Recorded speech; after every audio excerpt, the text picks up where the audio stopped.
মই আপোনালোকৰ হাতলৈ আগবঢ়াই দিম। পৰম শ্ৰদ্ধাৰ আজিৰ এই অনুষ্ঠানৰ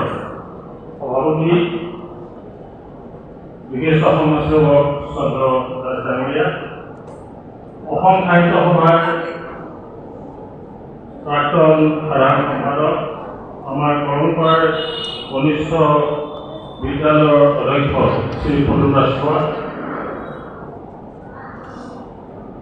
অসম সত্ৰ মহাসভাৰ প্ৰাক্তন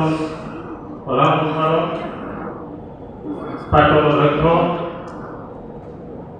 শিক্ষাগুৰু চন্দ্ৰ জীবেশ্বৰ গোস্বামী ছাৰ, আমাৰ নগাঁও জিলা সাহিত্য সভাৰ সভাপতি মাননীয় সভাপতি শ্ৰীযুত মহম্মদ ডাঙৰীয়া, শ্ৰদ্ধেয় ডক্টৰ কৃষ্ণবৰা ডাঙৰীয়া, ডক্টৰ হাজৰিকা ডাঙৰীয়া, বিশেষ অধিবক্তা আমাৰ শ্ৰদ্ধেয় দেশী বড়ো ডাঙৰীয়া।